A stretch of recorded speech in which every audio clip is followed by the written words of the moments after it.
Hi, welcome to the Clinic Diaries with me, Dr. Danso. Today I'm really lucky to be joined by some very special guests. Hi, I'm Ife. Hi, I'm Jenny. Hi, I'm Akuya. I'm Sarah. Hi, I'm Nay. I'm Yar.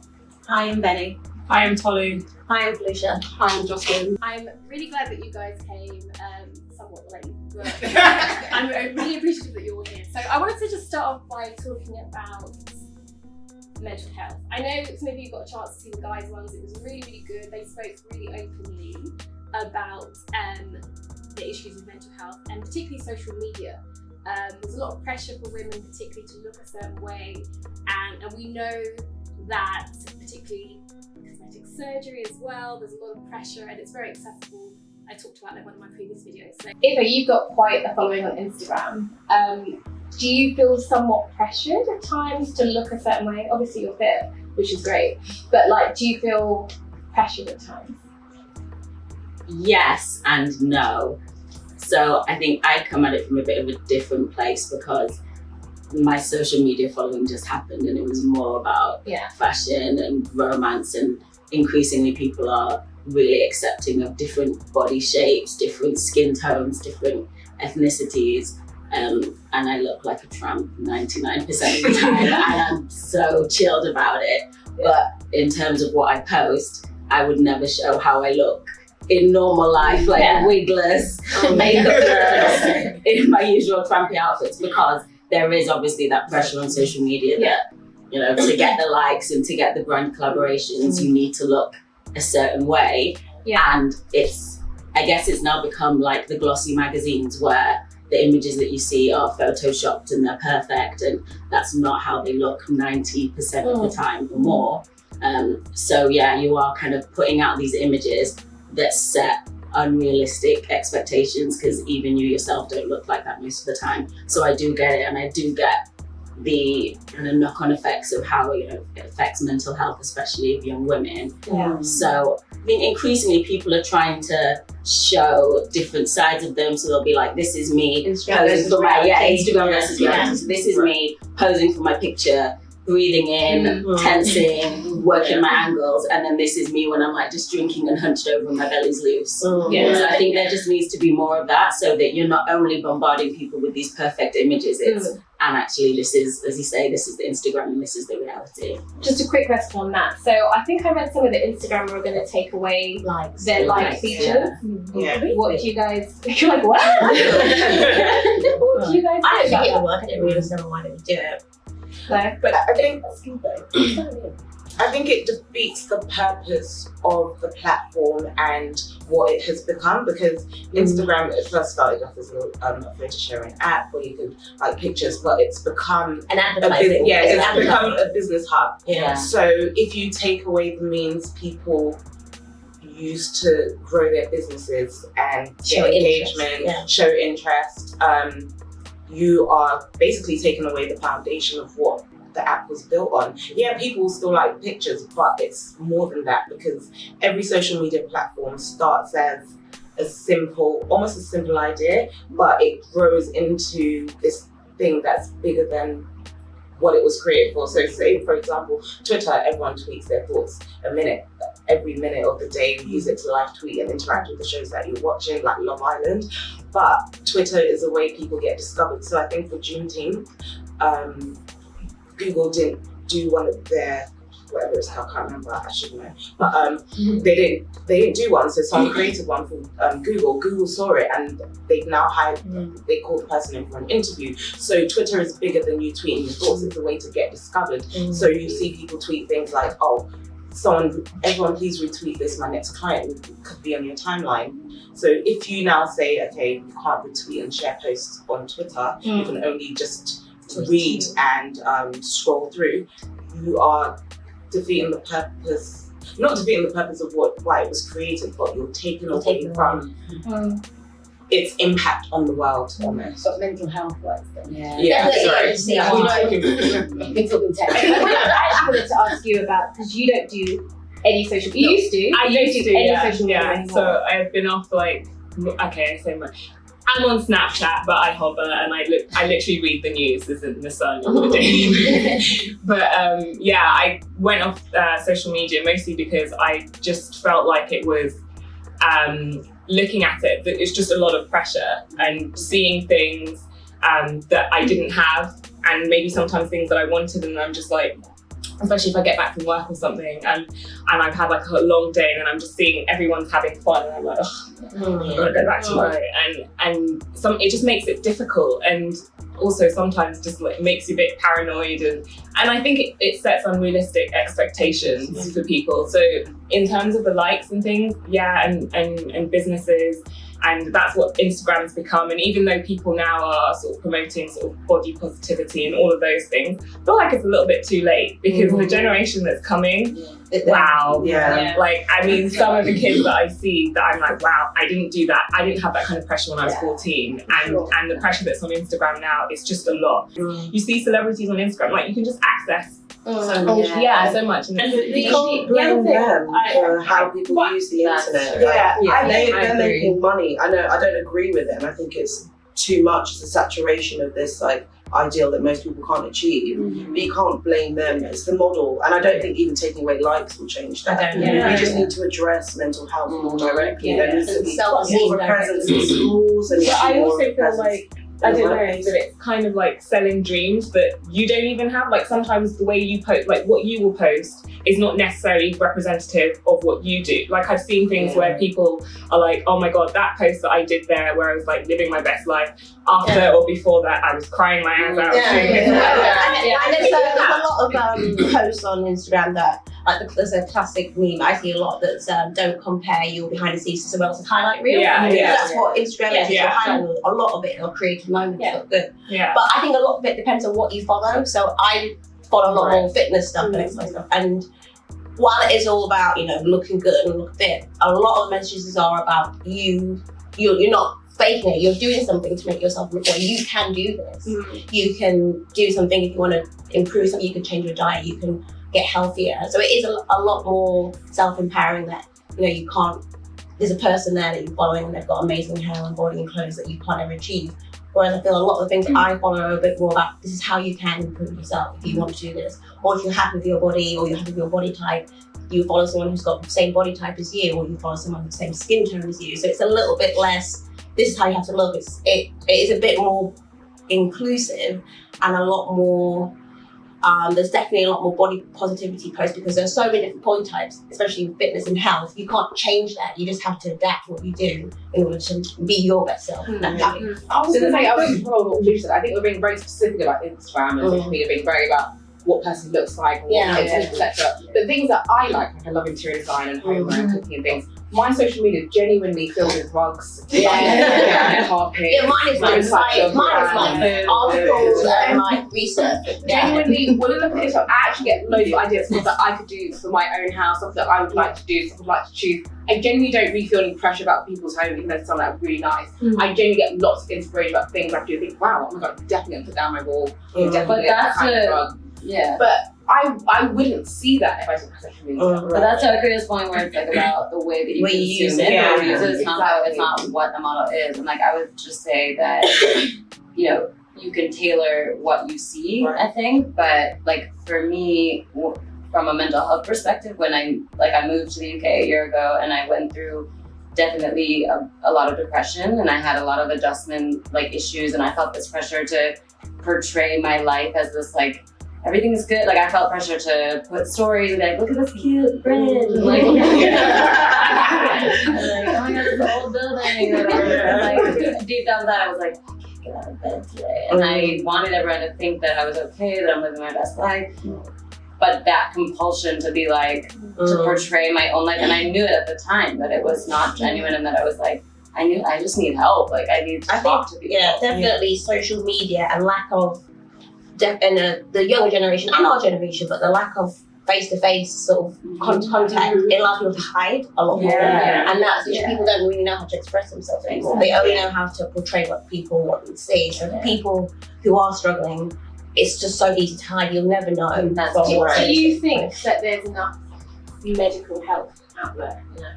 And also, if you had problems, would you how would you approach it? How would you feel comfortable to approach it? It's not even just As a medic, I would but it's like people go through hard times, right? Yeah. And especially especially the guys, actually, it really made me think. Like Timmy spoke about his brother, and a lot of the guys were like, "Whoa, like I never knew you felt like this."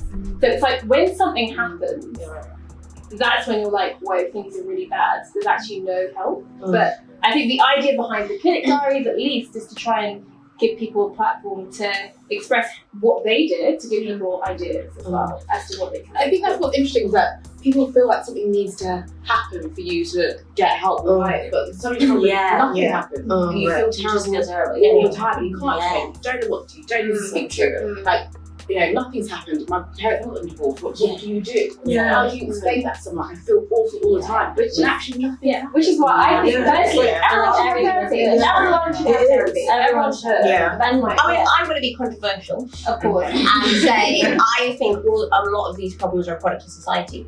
I'm not saying that they're not real, but in certain other cultures, where you could compare a group of women in another culture, in another country, who have got sort of the same ages, maybe same upbringing, but there are a lot of mental health issues, anxiety and stuff that they don't experience the same things that we do here because of their society. They're going through completely different things because of the situation they're in. But do they not experience them, or do they not have a vocabulary for them? No, I would say experience them, but they're experiencing different mental health problems as a result of their society. So we have to remember that we are, I think a lot of the problems that we see, particularly in the younger generation, are big.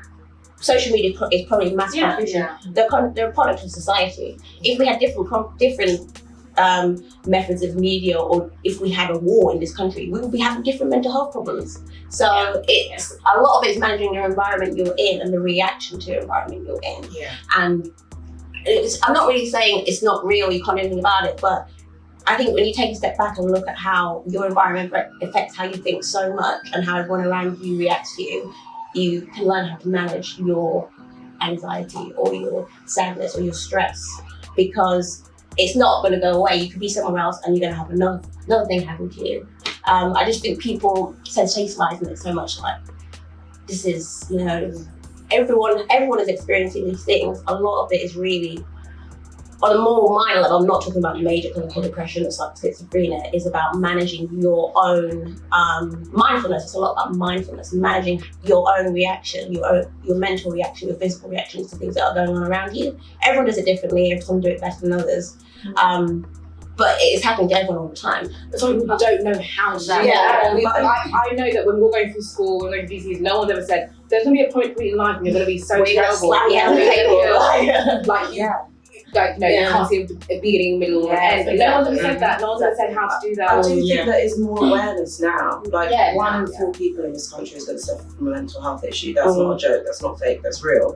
But I know what you're saying. Like, I work in TV and we've been developing different programs. And one of the programs that we were working on developing was to do with psychology and mental health in children.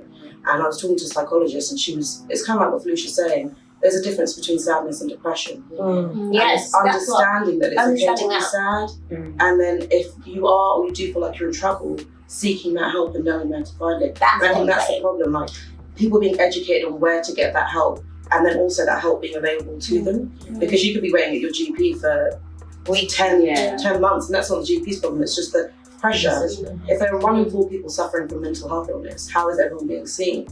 And then if I have a slight problem, like what you were saying, like I get anxious when I get on the tube, or I don't like talking to people. Who do I speak to then? But it's like, but Felicia, it's hard to say to someone who's in the depths that place, you like, can't say there's about your self-agency, and what are you gonna do? That makes it feel worse, and I would know that from experience. Like, even looking at like fitness Instagrams, like when you're feeling really in a dark place, like you're like, I should do this, I should get out of bed, I should go work out, I should do something to care for myself, but I want to. I'm in this like morass, and like I said to my boyfriend at the time, like I said, I can't get out of bed some days, and it scared him. Like, and I was like, I need to be able to say the dark like things to you. I need to be able to let you know when I'm in that place. And part of it is at least you had someone to say that.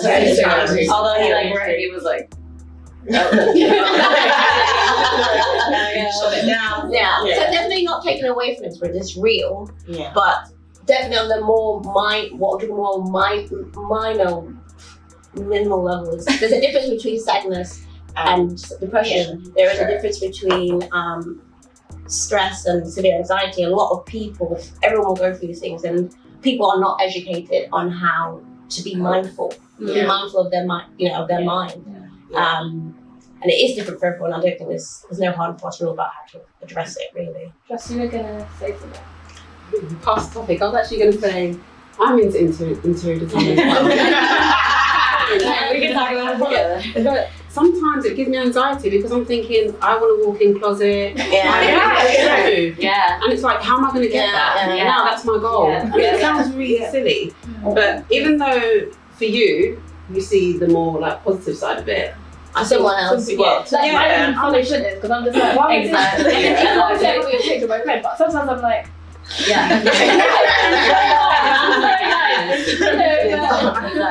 Some people have implants or they've done something and now they're working. The people do that. Yeah, people do that. So it's not actually their body. So that's more like that's moving on to something else. So that's like cosmetic surgery and also like, the slimming teas. And But it's also you like need to watch out with the pressure of what's knowing what's real and what's fake. Yeah. Like if I think someone's life There's is a few real and my life is accounts different. actually that post real and like fake. fake. But if someone's like button grants or like had lipo sculpture, but they're in the gym every day, and I'm like, how do I get a waist that small and a butt that big? Like, it's not achievable. But it's putting pressure on certain people. But on their Instagram, they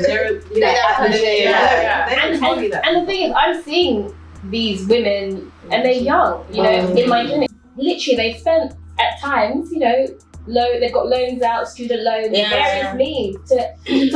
I'll add another thing to the body image things. On the contrary, there's a lot of the posts, things that I follow as well, people are maintaining like a very lean physique, shredded.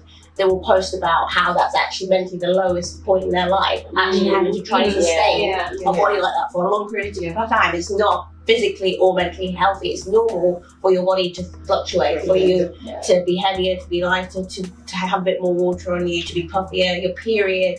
But for the gram, a lot of people are like working hard to look a certain way, and actually it destroys their mental health. Although you take about, but a lot of people are trying to. Exactly. It's half an hour wasting your time, but And I think I think, because speaking to some of my other friends and things, I think sometimes people don't even have the awareness that the things that they see affects them until like you're deep in it. And it's like, but this is, and this is why I said that I kind of just was like, I'm the kind of person where I'm like very all or nothing. And I realised that I can't do what Yar does, which is like, look at rugs. Because I can't. Because even I'll be like, damn, I want that rug. Can I afford that? And then before I know it, I'm just spiraling. So it's just easier to kind of pull away. But some people will be, you can see the effect that it's having on them, and they can't see that this is what's causing it, if that makes sense.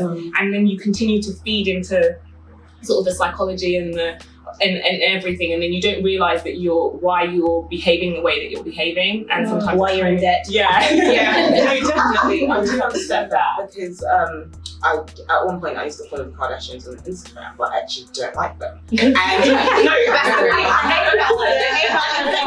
But this is the thing, and I said to myself, I was like, okay, if you don't have anything nice to say, don't say anything at all. But then why are they in the vicinity where I'm actively choosing to see them so that I can make a comment? So I just stop following them. I don't watch the reality show. And even sometimes when people want to engage me in conversations about them, I literally say, I don't have anything nice to say. Literally, I say, I can't say anything nice, I'd rather not speak, because I think sometimes it's having that self-awareness of how various things affect you. So I know friends who've unfollowed Ben and Nigel because they say that seeing all those weddings takes a toll on them. To be fair, for me, everything's available, but you don't have to consume everything. It's like if there was all that food, you're not going to eat everything.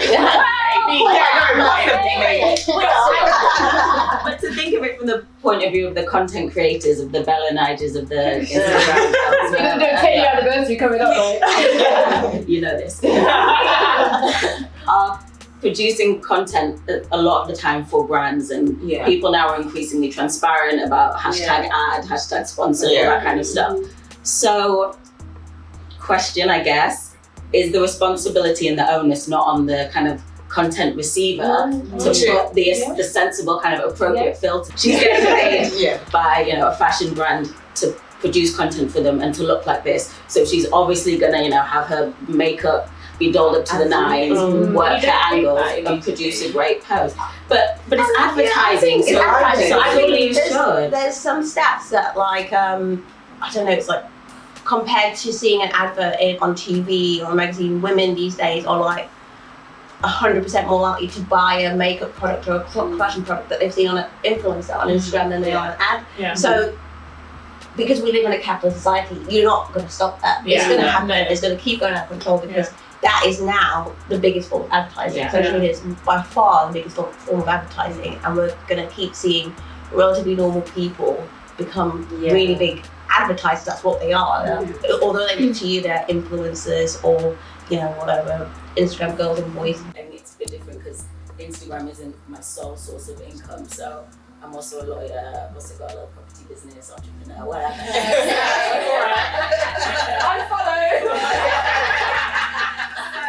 For me, in some ways, it's not that deep because it's a side hustle that I enjoy doing. I was taking pictures long before I received a penny from it, and actually I've kind of always enjoyed dressing up in fashion and then showing my outfits.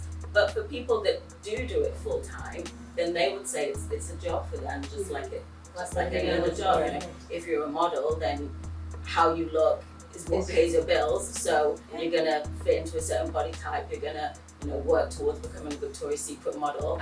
So as an influencer, that's kind of the trade-off. You say, well, at the beginning of my meal, I'm gonna take a picture of myself, I'm gonna take a picture of the plate, and then I'm gonna enjoy it and have a lovely time.